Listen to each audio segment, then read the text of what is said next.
Aleluias. Lucas.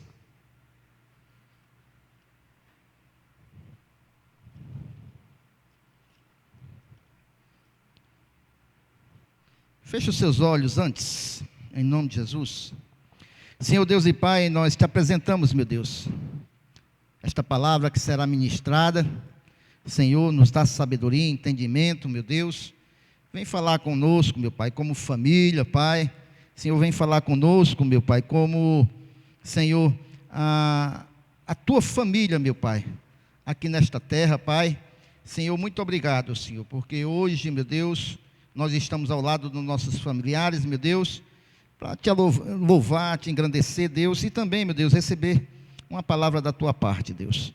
Senhor, ouve, meu Deus, as nossas orações que serão feitas logo mais, assim também, meu Deus, como nós possamos ouvir o que o Senhor tem para falar aos nossos corações como família aqui esta noite. Ser, meu Deus, com a Salete, Pai, o Francisco, o José Severo, Pai, que precisam de um toque, meu Deus, do Senhor, para serem curados, para serem restaurados. Senhor, toca na sua saúde, Pai. Derrama graça sobre a vida dos meus irmãos, em nome de Jesus. Também te peço pelo Israel, Pai. Senhor, liberta, meu Deus, esse homem, Deus, Senhor, pelo nome santo de Jesus, Pai. Assim nós te agradecemos, porque cremos, Pai, que o Senhor é aquele que ouve as nossas orações, pelo poderoso nome de Jesus. A igreja diz, amém. Abra sua Bíblia, livro de Lucas, capítulo 15.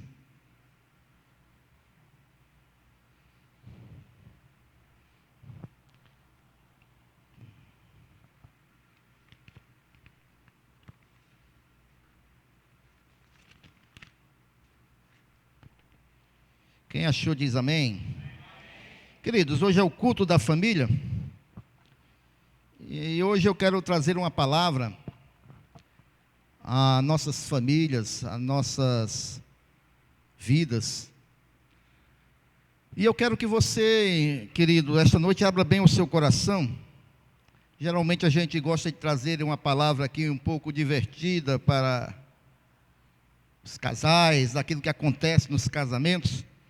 Mas esta noite eu trago uma palavra aqui mais um pouco séria, para que a gente possa cuidar, né, daqueles males que afligem as nossas famílias, e não deixar que as nossas famílias venham perecer. E é para isso que serve o culto da família, né? Para trazer uma instrução para nossas famílias da parte de Deus, e que a igreja do Senhor possam ter famílias fortalecidas no Senhor. Vamos ler a partir do versículo 11.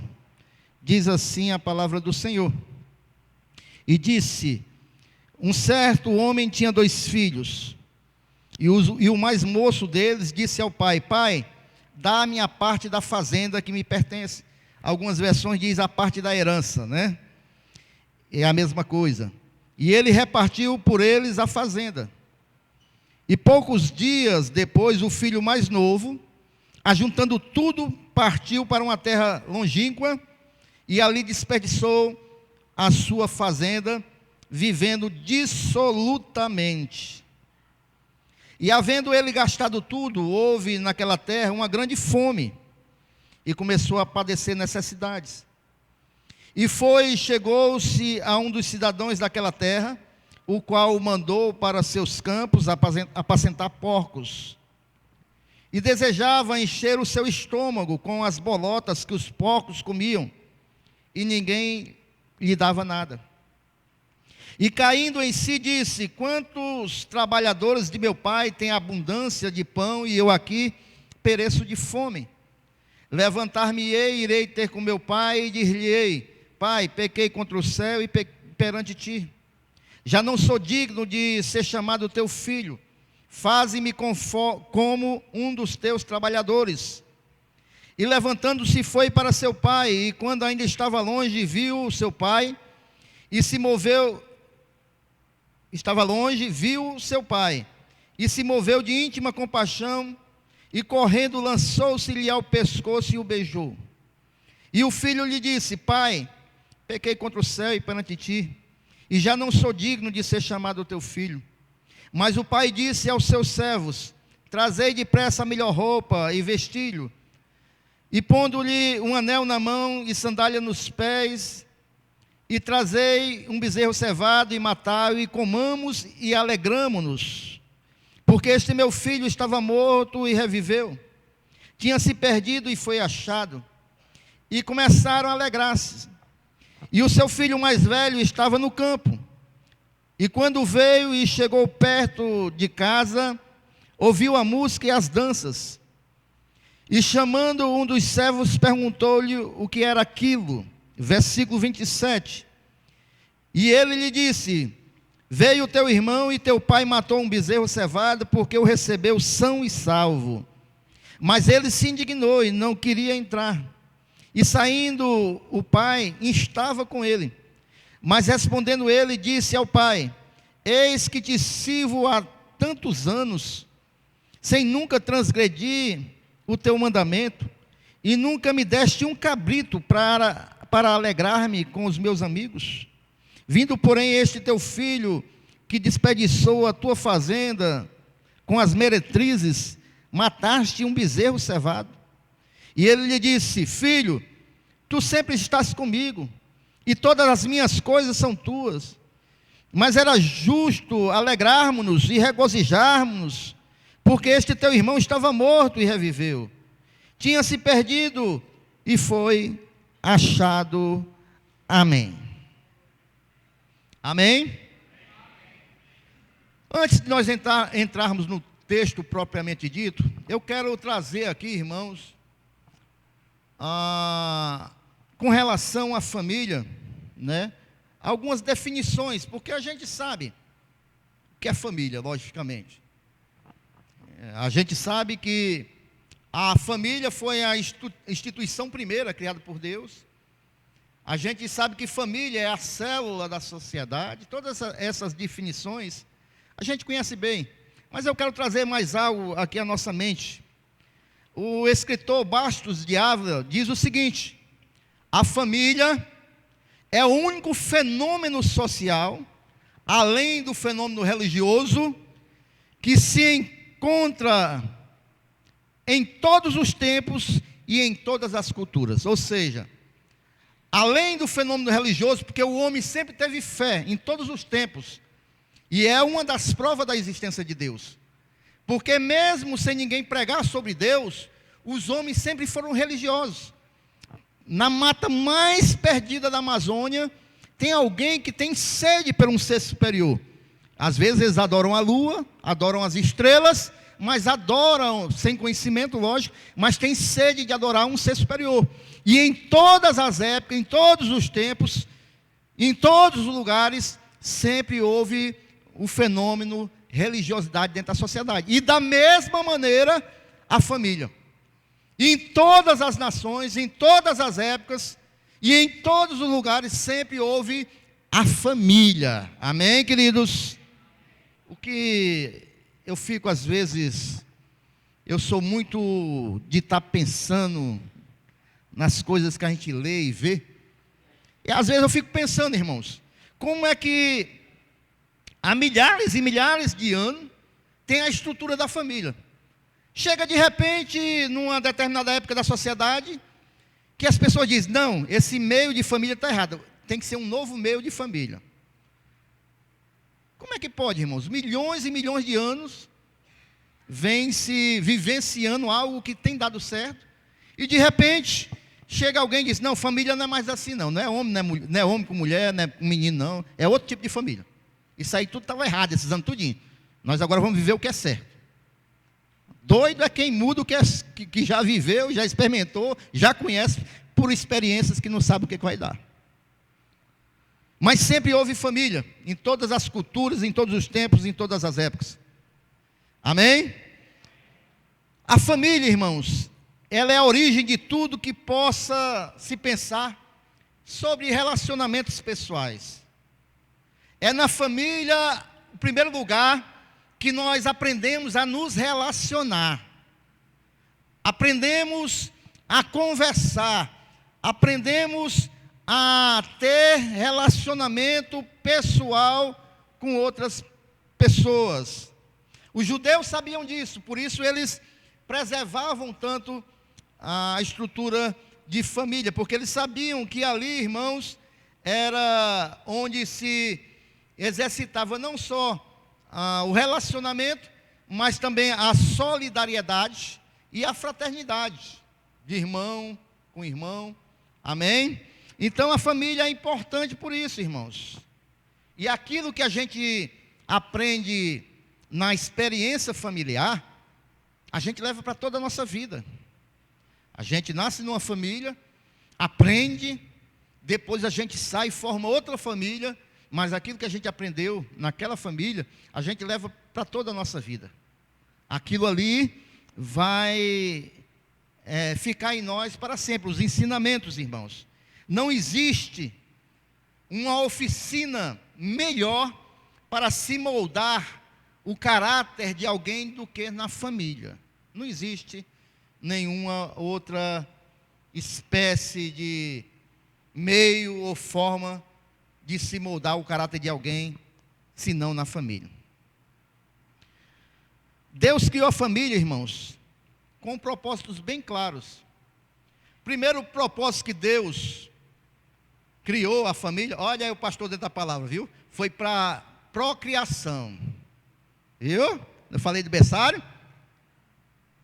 Primeiro propósito que Deus criou a família foi para isso, para gerar, perpetuar a espécie.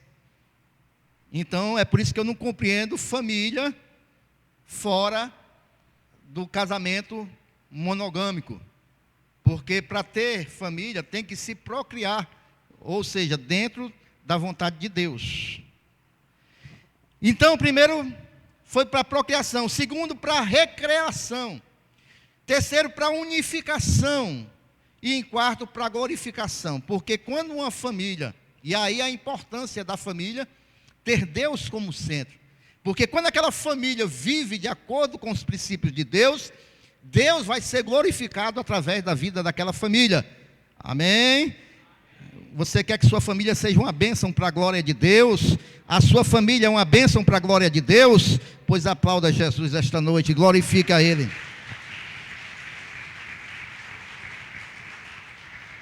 É por isso que Deus tem que estar na família, irmãos. O próprio salmista diz no Salmo 127, no versículo 1, se o Senhor não edificar a casa, em vão trabalham os que edificam. Se Deus não estiver ali edificando aquela família, aquela casa, aquele lar, em vão nós vamos estar trabalhando, irmãos. Se faltar de tudo na casa, irmãos, se faltar de tudo, mas se tiver a presença de Deus, a família tem tudo. Porque esse Deus que está presente, Ele pode trazer à existência aquilo que não existe. Ele pode fazer vir para a família, Ele pode abençoar a família.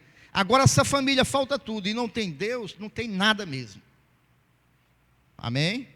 Então, as coisas podem até vir difíceis, mas se Deus estiver presente na família, a gente tem tudo, irmãos. Tem tudo. Muito bem, queridos. Se família, agora nós vamos entrar na mensagem verdadeiramente. Você já compreendeu o que é família, né? Se a família é para glorificar a Deus, se a família, irmãos, existe para a glória de Deus, o que é que a gente diz para as outras pessoas quando uma família não dá certo? O que é que a gente diz para as outras pessoas, irmãos, quando os casamentos terminam em divórcio? O que é que a gente diz para as outras pessoas, irmãos, quando as famílias se desintegram, se acabam? O que é que a gente diz para as outras pessoas? O que é que a gente fala? Se a família é para a glória de Deus. E é isso que eu quero meditar com os amados irmãos esta noite. Porque tem famílias, irmãos, que estão se acabando, casamentos que estão se desfacelando, mas não por vontade de Deus, mas são famílias que adoecem e não curam a enfermidade dentro do lar. E eu quero esta noite, com a permissão de Deus, meditar sobre isso, né? Como prevenir o adoecimento das famílias. Tem muitas famílias enfermas, irmãos, muitas famílias doentes. Quero também ver com você quais são os sintomas que a gente conhece quando uma família está doente. Como é que eu sei se minha família está doente? Nós vamos ver aqui, irmãos, esta noite, em nome de Jesus.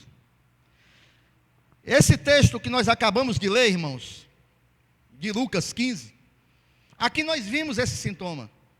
Era uma família que estava enferma. Era uma família que precisava de cura, estava doente, irmãos. Apesar desse pai aqui, que foi falado na parábola, ser um pai excepcional, o melhor pai que qualquer um gostaria de ter, apesar de tudo isso, esta família estava com uma enfermidade e precisava de cura. Então, irmãos, nós vamos ver aqui esta noite, dentro desse texto, quando é que uma família precisa de cura. Em primeiro lugar, uma família precisa de cura, irmãos, quando já não valoriza mais o que tem. Quando alguém de dentro do seu familiar já não valoriza mais aquilo que tem. Nós sabemos lá em Apocalipse capítulo 2, versículo 4, que diz: tenho, porém, contra ti, que deixaste o primeiro amor. Da mesma maneira que um cristão deixa de amar a Deus, há pessoas dentro das famílias que estão perdendo a essência, já estão deixando de amar, já não valorizam mais aquilo que Deus lhe deu, já não valorizam mais aquilo que Deus uniu, já não valorizam mais o lar, já não valorizam mais o casamento, já não valorizam mais os filhos. Quando alguém está enfermo, irmãos, ele não valoriza o que tem. Aqui nesse caso, o pai se tornou descartável. O filho queria ir embora. O pai se tornou descartável, embora fosse o melhor pai que alguém poderia ter. O lar dele perdeu a importância. Também, irmãos, o irmão era dispensável. Não tinha mais nada que prendesse ele naquela casa. Ele queria ir embora. Ou seja, ele perdeu o amor, ele deixou de valorizar aquilo que Deus tinha lhe dado, que era uma casa, com um pai, com um irmão, com empregados, com todo o conforto que ele tinha, ele perdeu o amor por aquilo. Então, irmãos, essa família estava doente. Quantas famílias, irmãos, e tem pessoas doentes porque não valorizam mais aquilo que Deus lhe deu. Não valorizam mais. O filho pródigo, irmãos, vendeu tudo barato. Esse jovem vendeu barato tudo. O pai, o irmão, o lar, e por aí vai. E é por isso, irmãos, que algumas pessoas dizem que o divórcio é a apostasia do amor. O que é apostasia, irmãos? Quando alguém apostata da fé, é porque aquilo que ele vivia, aquilo que ele zelava, aquilo que ele valorizava, ele abandona e passa a ser contra tudo aquilo que ele sempre viveu.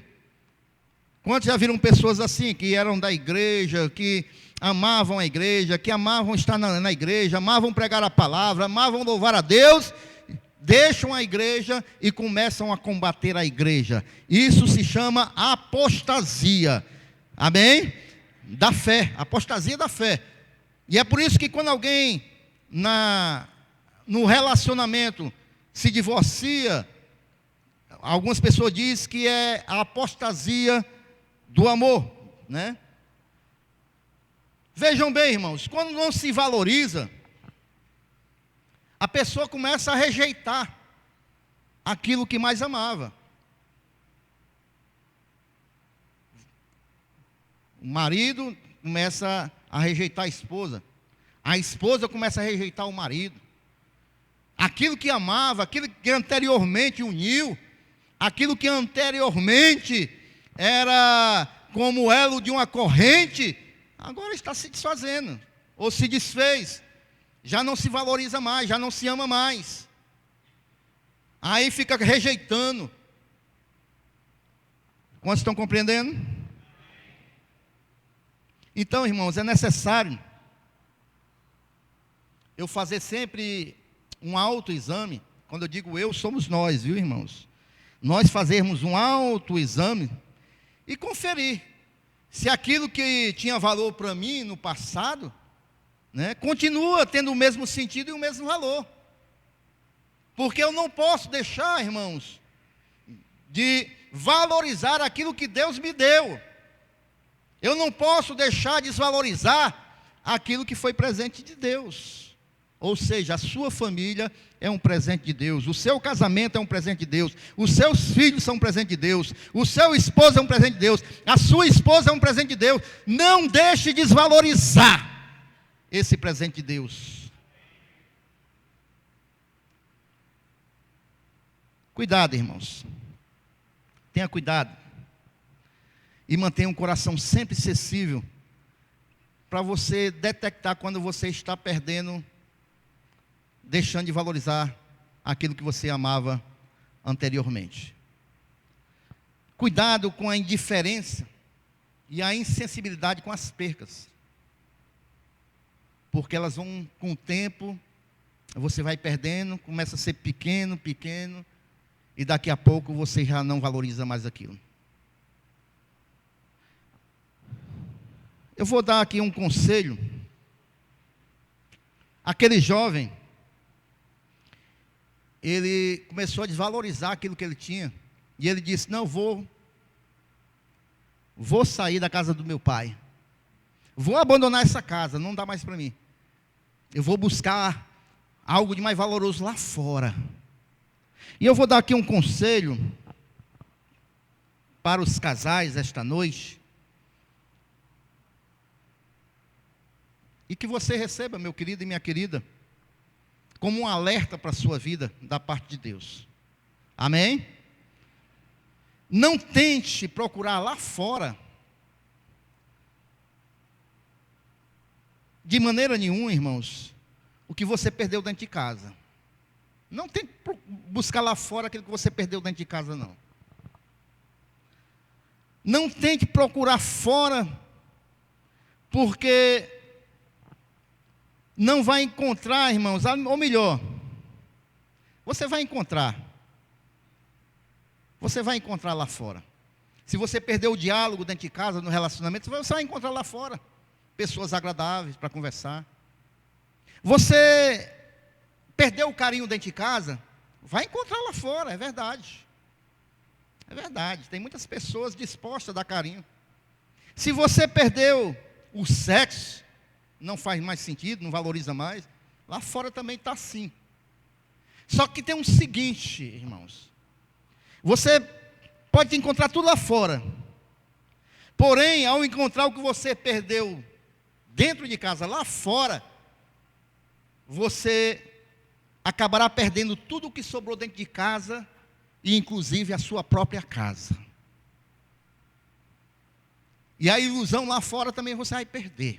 Ou seja, você vai perder tudo. O que foi que aconteceu com o jovem? Ele disse, não, aqui eu vou buscar ele lá fora. Me dá tudo que eu tenho aí. Ele foi. E o que é que aconteceu com ele? Ele encontrou festa, encontrou amigos, encontrou mulheres, mas chegou o ponto, irmãos, que ele estava comendo comida de porco.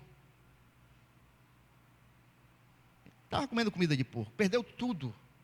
Procurava um, ninguém dava a mão. Procurava outro, ninguém dava a mão. E terminou comendo comida de porco. Por isso, meu querido, se você perdeu algo dentro de casa, não procure lá fora, procure dentro de casa. Se algo se perdeu dentro de casa, se encontra dentro de casa. Se há algo errado dentro de casa, tem que se encontrar dentro de casa. Se não há mais conversa, tem que saber por que se parou a conversa. Se não há mais carinho, tem que saber por que não há mais carinho. Se não há mais relacionamento sexual, tem que saber o que está havendo.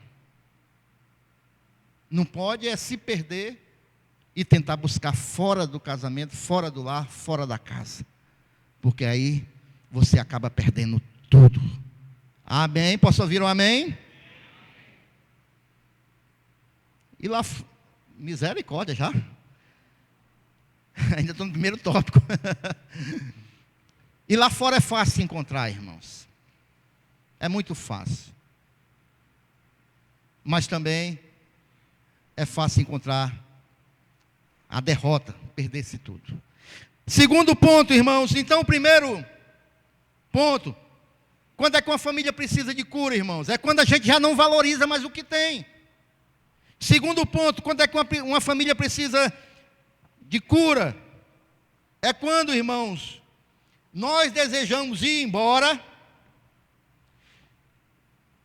O desejo de ir embora é maior do que o desejo de ficar, mesmo sem ter nenhum motivo aparente. Vem na cabeça, vem o desejo, vem a vontade, você quer ir embora, quer deixar, quer abandonar. Foi o que aconteceu com esse jovem. E eu estou falando isso aqui, irmãos, porque eu sei que já teve muitas pessoas que pensaram isso. Eu sei que já teve muitas pessoas que passou isso na mente. Eu sei que já tiveram muitos casais que chegaram a ponto de fazer isso. E essa palavra aqui, irmãos, é uma palavra, irmãos, não só de despertamento, mas é uma palavra de instrução. Porque aquele que não passou ainda, quando passar, se lembre daquilo que Deus me pediu para pregar para vocês aqui esta noite. Então esse jovem, irmãos, ele tinha tudo, irmãos, ele não tinha motivo de ir embora. E o que é que o filho pródigo tinha, irmãos? Ele tinha um campo, ele tinha vários novilhos, ele tinha uma casa para a qual ele voltava todo final de tarde, trabalhava, mas todo final de tarde ele tinha uma casa para voltar. Ele tinha amigos, você pode ver isso aí no versículo 29, né? Ele tinha empregados, e ele tinha até acesso a boa música, porque o pai dele mandou o servo fazer uma festa, e tinha músicos lá tocando e tudo. Ele tinha tudo isso, irmãos. Ele tinha, além do mais, vejam bem, ele tinha proteção, ele tinha conforto, ele tinha amor, ele tinha segurança, ele tinha perdão, ele tinha mesa farta, ele tinha carinho. E por que ele quis ir embora? Tinha tudo, irmãos. Por que ele saiu? Porque muitos querem ir embora, e às vezes sem motivo.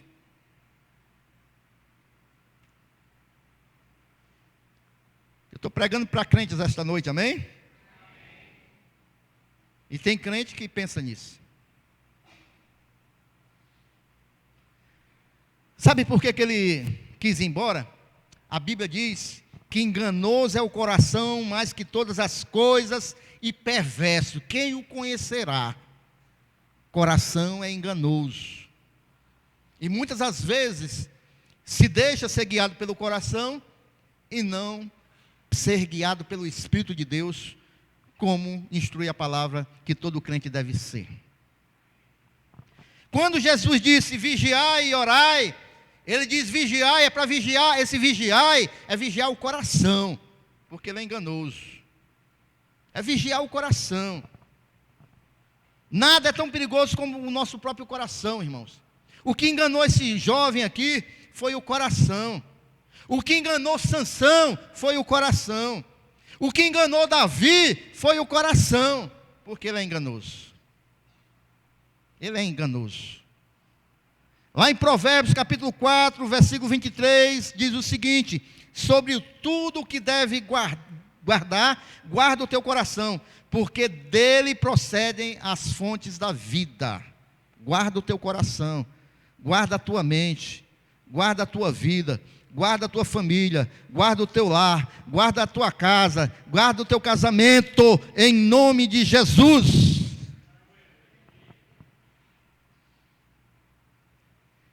Eu vou dizer aqui o que quando uma família precisa de cura, o terceiro ponto, e você vai rir, mas acontece, viu? Quando é que uma família precisa de cura, irmãos? Quando começamos a desejar a morte do outro. Misericórdia, pastor. Mas tem. E já vi mais testemunha aqui. na Sem Fronteiras, 2 pelo menos, de irmãs, tudo é irmão, ó. Começou a orar para Deus levar o marido. E é só irmã. Já tivemos 2 testemunhos aqui, na Sem Fronteiras. Por que as irmãs estão orando isso aí, irmãos? Ou o irmão também pode estar orando. Porque família que precisa de cura, irmão. Quem se lembra dos testemunhos aqui? Alguém se lembra? A irmã orava: Senhor, prepara e leva, não aguento mais. Irmã, quando o negócio está assim é porque a família precisa de cura. E tem gente orando assim, viu, irmão? Tenha cuidado. Esse rapaz aqui, irmãos, ele pediu a herança antes do tempo, ou seja, naquele período, só poderia receber a herança com a morte do pai. É como se ele dissesse para o pai: você está demorando muito a morrer, me dá logo a minha herança. Eu estou desejando que você morra logo. Então, famílias, irmãos, às vezes estão assim, maridos, esposas, irmãos, pais, e ainda ora: Senhor, prepara e leva, não aguento mais.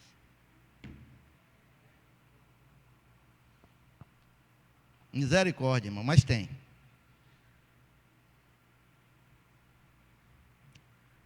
Amém? Eu estou dizendo que só aqui na Sem Fronteiras nós ouvimos 2 testemunhos desses, viu? Só aqui, viu? Que deram testemunho, né? Mas graças a Deus, Deus fez a obra nos maridos, viu?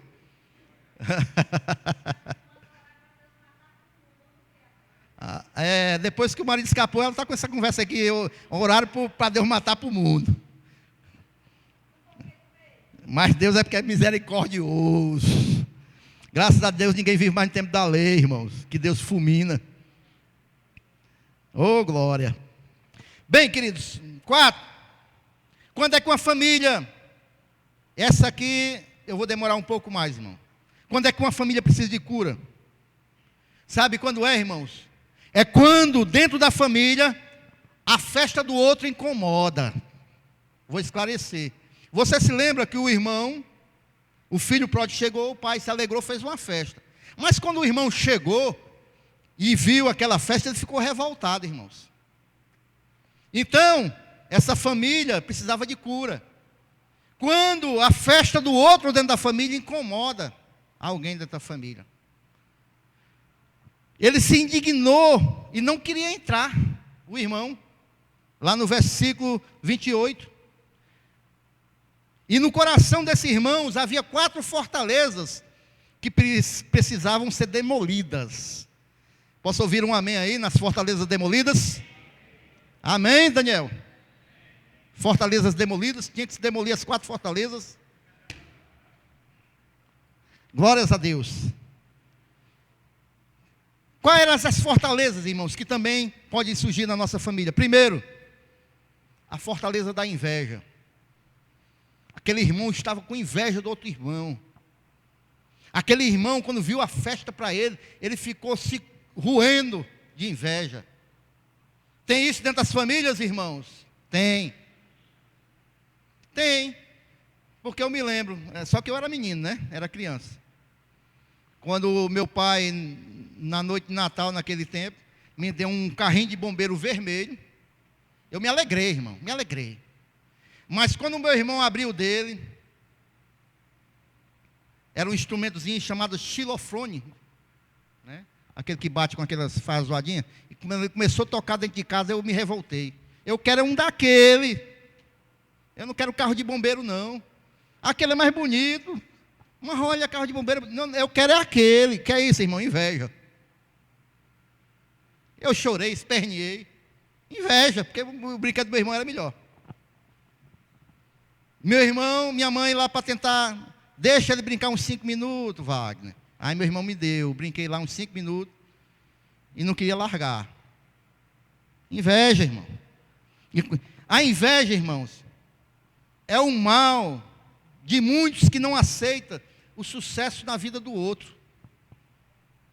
E acontece isso dentro de casa, irmãos. Eu conheço um irmão, graças a Deus não é dessa igreja não. Um irmão, que ele tinha a maior inveja da filha porque a filha era comerciante, a filha comprava um carro melhor, ele queria comprar um carro igual ao da filha, mesmo sem poder, com inveja. A filha tinha um comércio, e ele tinha alugado a casa para a filha. Quando o comércio da filha começou a deslanchar, a cliente demais, ele com inveja pediu a casa da filha. Como é que pode, irmão? Um pai com inveja da filha. Dentro de casa, dentro da família, irmãos. Há pessoas que só valorizam, irmãos, a festa que ela promove, ou quando alguém promove festa para ela, mas quando é para os outros, ela se revolta. Ela não gosta de ver ninguém recebendo festa, irmãos. Fica incomodado com a festa dos outros. Há esposas que não gostam de ver o marido feliz. Como é que pode, irmão? Há esposos que não gostam de ver a esposa feliz. Como é que pode, irmãos? Se o esposo é comunicativo, ou a esposa é comunicativa, todo mundo gosta, todo mundo fala, aí o esposo ou a esposa fica de lado com raiva, porque todo mundo gosta daquela pessoa, todo mundo gosta dele, todo mundo gosta dela, fica com raiva. Se a pessoa consegue alcançar um degrau na vida, são pessoas, irmãos, que não têm um senso de que é família, não compreende que o sucesso do um é o sucesso do outro, não compreende, irmãos, que é uma só carne, porque se o outro está vencendo, o outro também vai vencer, irmãos. Mas se um prospera, o outro fica com raiva, querendo que o outro venha para onde ele está. E isso não é de Deus, irmãos. Isso não é de Deus. A inveja, irmãos, nos leva a amar o irmão quando o mesmo está na pior.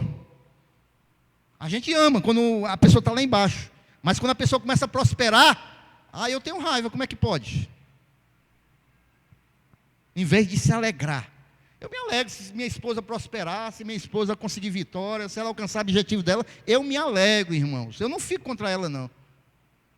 Pelo contrário, eu fico feliz, eu faço como qualquer irmão em Cristo. Eu me alegro em ver meus irmãos prosperarem. Se os irmãos chegarem aqui, contando vitórias, eu me alegro, irmão, com a tua vitória. Eu fico feliz com a tua vitória. Eu não vou torcer o contrário, não.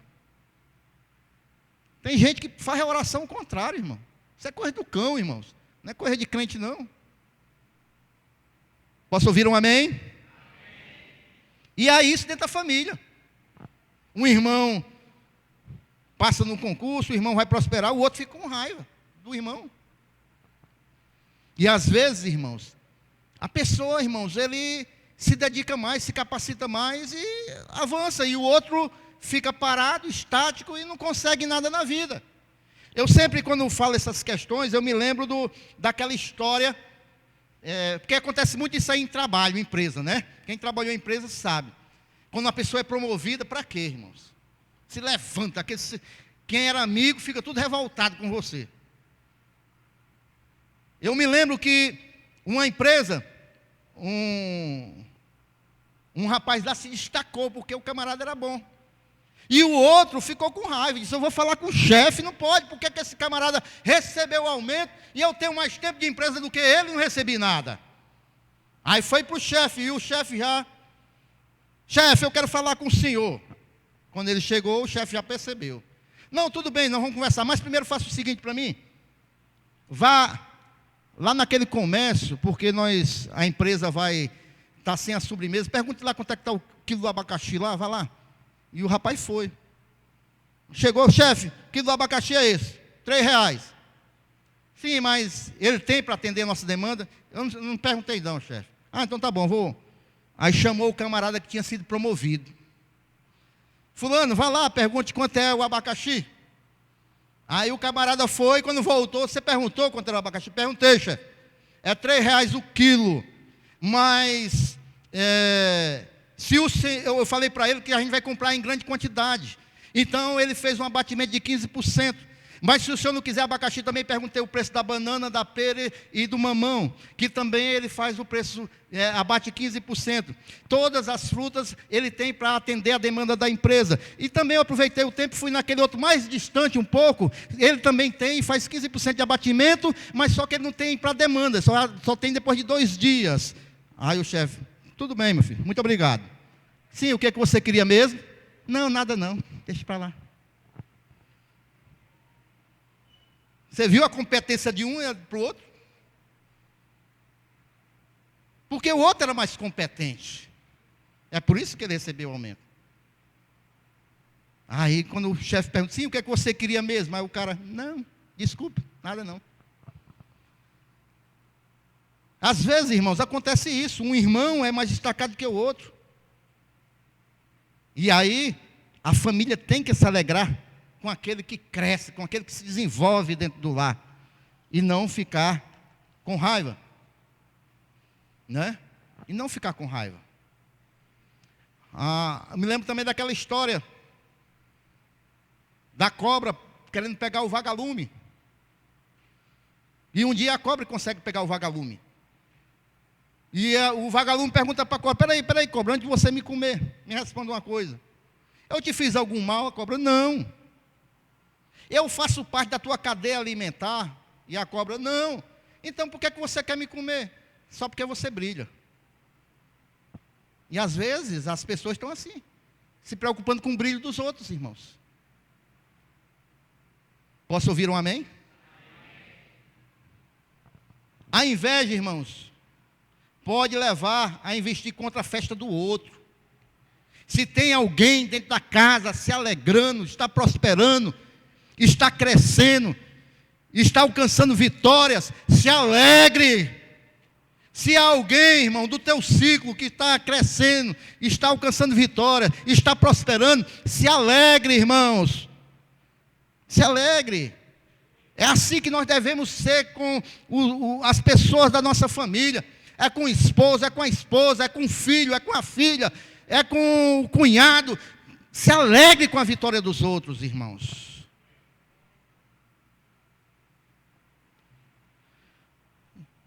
Segundo, aquele rapaz, ele também estava com a fortaleza de vingança dentro do coração dele. O irmão mais velho estava com a fortaleza de vingança contra o irmão mais novo.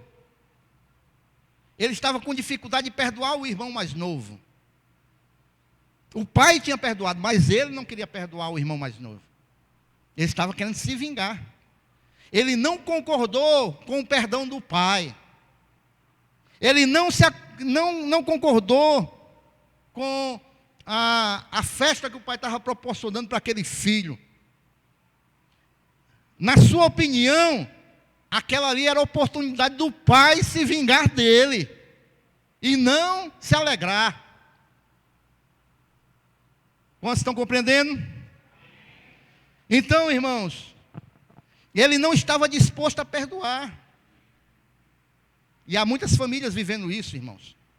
Atenção, casais. Cuidado com esse negócio de vingança, viu? Atenção, irmãs. Cuidado com esse negócio de vingança, viu, irmãs? Atenção, irmãos. Cuidado com esse negócio de vingança. Tem muita mulher aí que está abrindo porteira para Satanás entrar no seu lar. Tem aquelas irmãs, né, que ele não vai fazer isso não, pois agora vai ver. Vai comer na minha mão. Cuidado com esse tipo de coisa. Viu? Isso não é de Deus. A Bíblia diz lá em 1 Coríntios capítulo 7, que se deixarem de se relacionar sexualmente, que eu estou falando, é por um tempo com consentimento dos dois para se consagrarem ao Senhor. Isso aí não é arma de vingança. Cuidado, porque às vezes querem fazer isso, arma de vingança, e é tudo que o diabo quer, para botar uma pessoa no caminho daquele que está sofrendo a vingança. Tenha cuidado, irmãos. Ele não estava disposto a perdoar.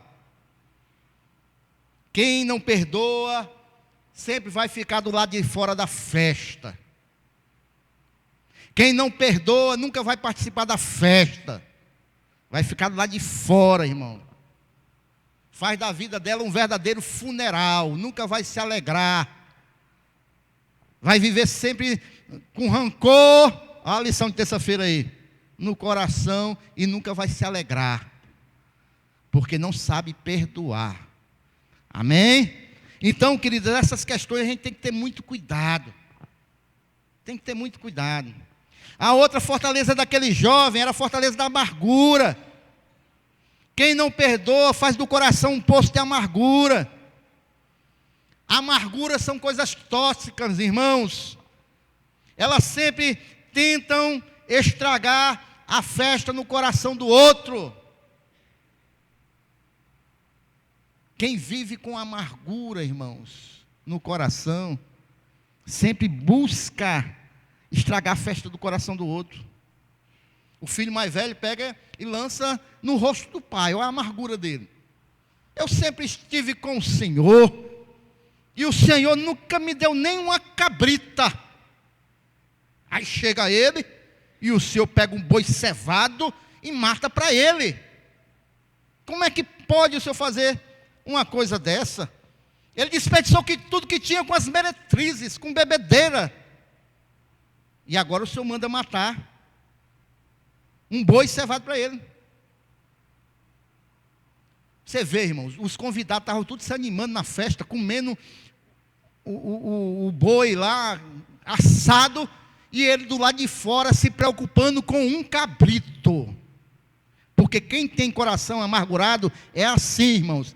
Quem tem coração amargurado, Deus está abençoando com um boi e ele está se preocupando com um cabrito. Fica preso a um cabrito, enquanto Deus está dando muito mais. Posso ouvir um amém? A amargura, irmãos, é a raiz e a origem de toda murmuração. Pessoas amarguradas são mal-humoradas. Pessoas amarguradas, parece que elas vivem constantemente tocando trombone. Cara fechada. Então a gente tem que ter cuidado. Todas essas coisas fazem mal para dentro da família. Agora vamos ver, irmãos. A gente já viu que é uma família que precisa de cura. Agora, como é que a cura acontece dentro da casa? Como é que a cura acontece dentro do lar? Primeiro lugar, lá em Lucas 15, 17, ele pega, o que acontece? 17, ele caindo em si, ele disse: quantos trabalhadores do meu pai têm abundância de pão, e eu aqui pereço de fome. Primeira coisa, irmãos, quando a cura começa a acontecer dentro do lar, é quando aquele que perdeu, aquele que se perdeu, se encontra consigo mesmo e cai em si.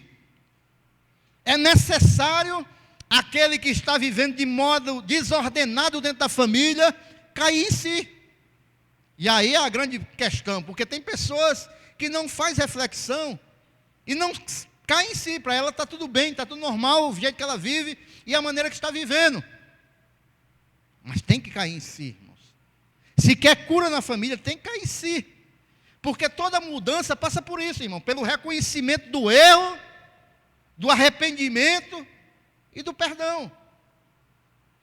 Porque se a pessoa, irmão, não reconhece, aquele que reconhece é levado ao arrependimento. Aquele que não reconhece nunca vai se arrepender. Então tem que cair em si. Ele aqui reconheceu. Ele reconheceu que foi estúpido. Ele reconheceu que foi precipitado ter saído de casa. Ele reconheceu que foi ingrato. Ele reconheceu que desonrou o seu pai, entristeceu o coração do seu pai. Ele reconheceu que machucou o pai, marcou a vida do pai. E ele voltou, caiu em si.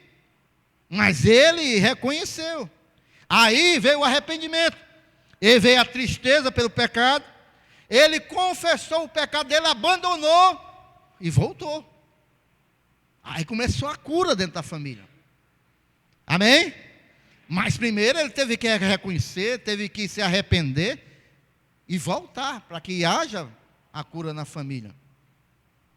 Então, também, para ter cura na família, mesmo a gente criticando o outro irmão, ele também fez algo que deveria ser feito para que houvesse cura na família. Ele pegou, irmãos, ele colocou para fora aquilo que estava dentro dele, o filho mais velho. Porque tem pessoas, irmãos, que estão secando, irmãos. E elas estão com o coração inchado, mas não falam. Não conversam. Não bota para fora. E tem muitas pessoas assim, irmãos. Amém? Tem pessoas, irmãos, que não conversam. Tem pessoas que é como aquela pessoa que está embaixo d'água sem fôlego. Vai ficando roxa, até morrer, mas não fala. Vai acumulando no coração mágoas, ressentimento, raiva. Todo lixo tóxico que não presta.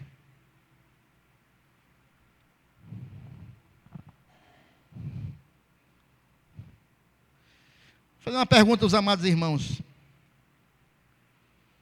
Será que nós sabemos o que tem no coração dos nossos filhos?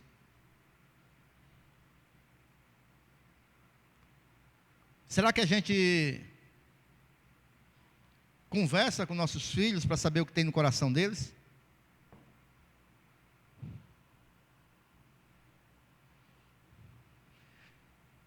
E é importante, irmãos, a gente falar quando as coisas não vão bem, porque não adianta nada entrar na festa e o coração está morto por dentro.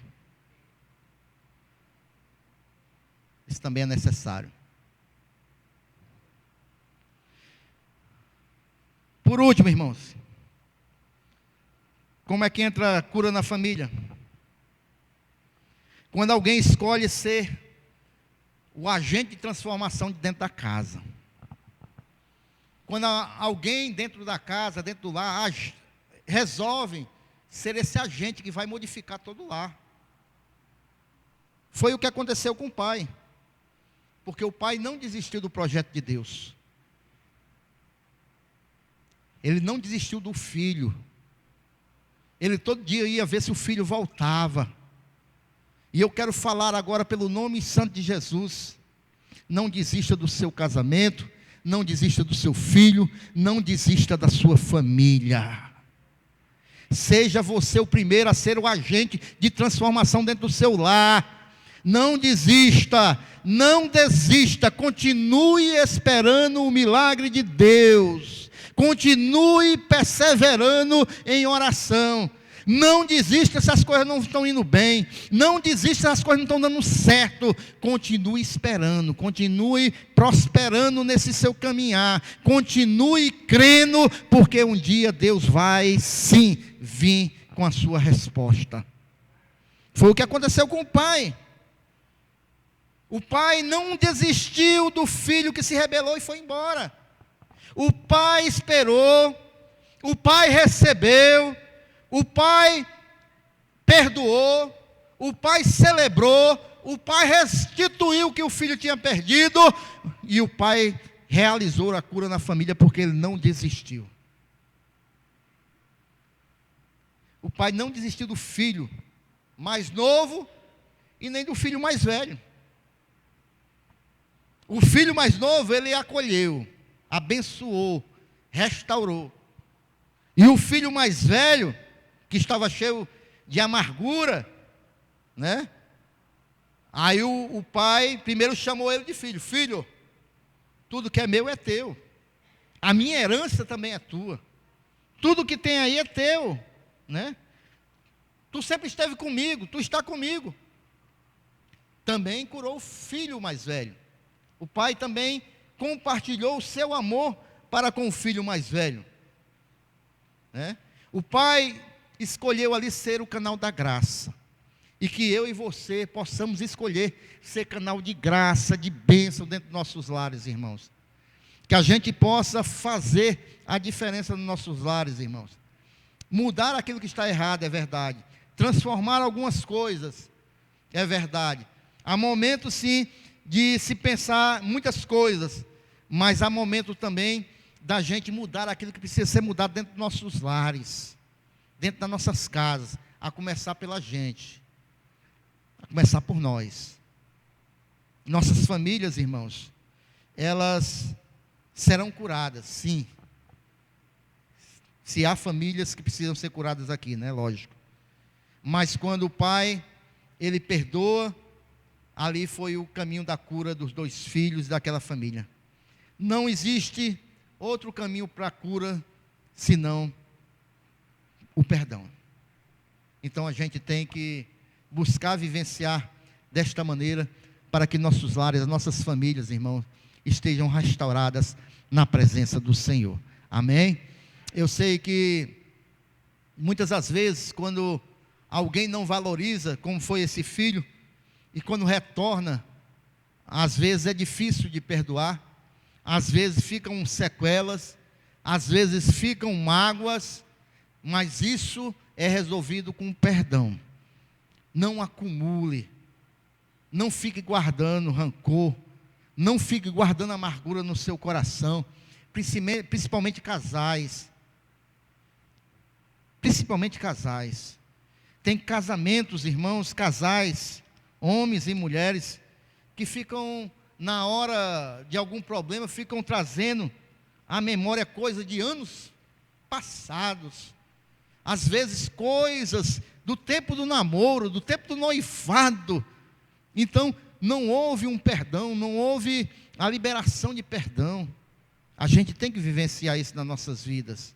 A gente tem que perdoar, irmãos, e verdadeiramente começar a viver uma vida de paz.